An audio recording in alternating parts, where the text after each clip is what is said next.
Everyone, it's time to hit the power plant.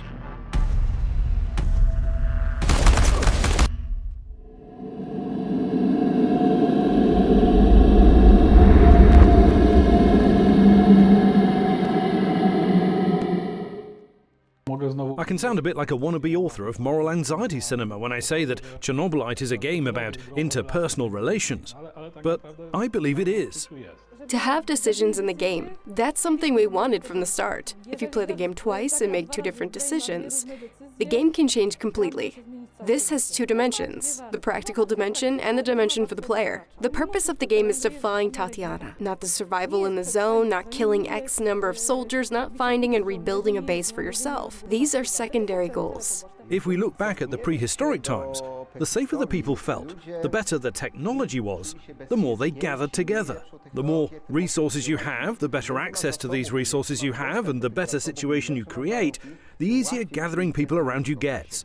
It's visible in Chernobylite. Theoretically, all that our companion gives us are positive things. He can teach you some skill, which is a great value. You can send him on a mission. He can find some food or resources for you. Theoretically, advantages only.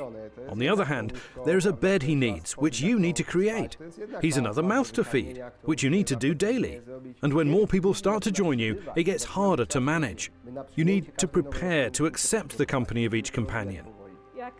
If the companion is hurt and he doesn't have any food, and additionally, if he happens to sleep on the concrete floor and there's a high radiation in the base, well, he won't survive for too long.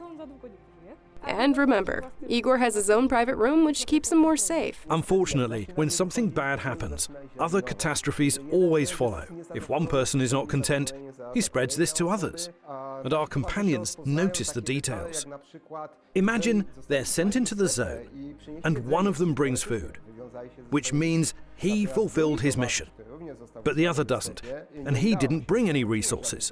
If you give the non-successful companion food, while you won't give it to the one who succeeds, the second one's morale will drop instantly. Why would you give the food to the unsuccessful one, and at the same time, won't give it to him?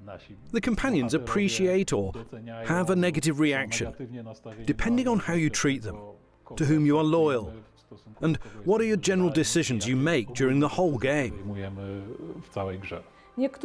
Some of the missions disappear. Some change completely. Some companions leave us, and some join us. Players can have a completely different view on who should get the food and who shouldn't. This companion, who failed the mission, was hurt during it, and the wounded person has to eat. At this time, every decision counts, even if it seems like a simple one, which, theoretically, doesn't change anything in the game, because you can choose who you are nice to or not. Despite this, companions hear your conversations and can react accordingly. So the decision makes some impact on what happens to the world in the game. Everybody has an agenda. At the beginning, the companions just meet you, and it takes time before they'll open up to you. Every decision you make impacts not only what happens in the game, but also the relations you have with the companions. This really improved our way of telling the story. Companions can die.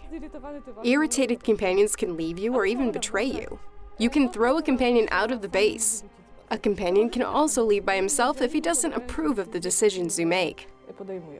We have a group of unique personalities who have their own experiences, who live in the zone for a long time, and every one of them has some job to do. You start the game with Olivier. Olivier is a former soldier, and he has his habits. Olivier doesn't kill if it's not necessary. Every time Igor makes some decision, to blow up a NAR ammunition warehouse, for example, to have less NAR presence in the zone, and kill some soldiers because of that, Olivier disapproves.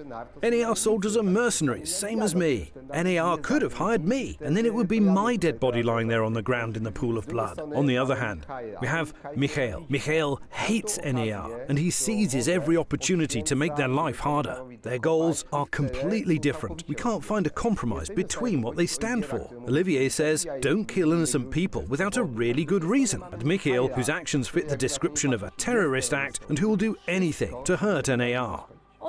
They have some sort of relationship between them, but they talk about them with Igor, not exactly between themselves. It's the matter of how they will behave and, besides everything else, to let you decide how to treat them. On the one side, you play as Igor in the game. On the other, you are also yourself in the real world. We play two stories actually. One is what Igor does and says in the moments that we have predefined for you. The second one is what you will do in the moments that you can express yourself. You will decide not only who you like and who you don't like, but how you will treat a person with whom you want to take a risk and make an alliance with. And how will you treat a person you want to have a conflict with? These are the people closest to you, which we can invite to the base and make the heist together. Besides them, there are also other NPCs. You can't make every companion be your best friend. They just have different goals.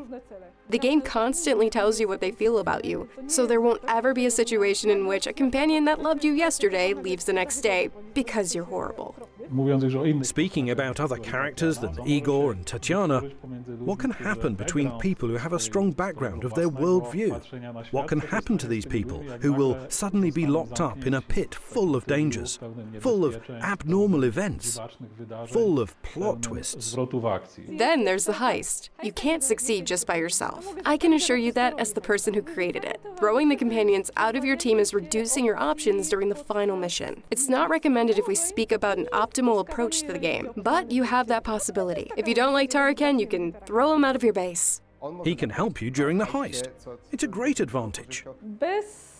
The companions will help you by joining the final mission, either by supporting you directly, over the radio, or even by hiding somewhere outside the mission territory, guarding you from harm. All the companions are useful, and you just can't go through the heist alone. Igor will probably get killed by the first patrol he meets. And even if it's not by a patrol, maybe some hidden sniper will shoot him. Or maybe he'll fall into some kind of trap he doesn't know about. The companions have questions. They want to know what they're signing up for going with Igor into the power plant. If Igor just wants to go there, but doesn't know what for, won't know why, won't know what he'll be fighting, and just wants to look around, most of the companions will think that he has suicidal thoughts. That's why the plot has gameplay dimension. You just need to discover some of these things to convince the companions to join him during that final mission.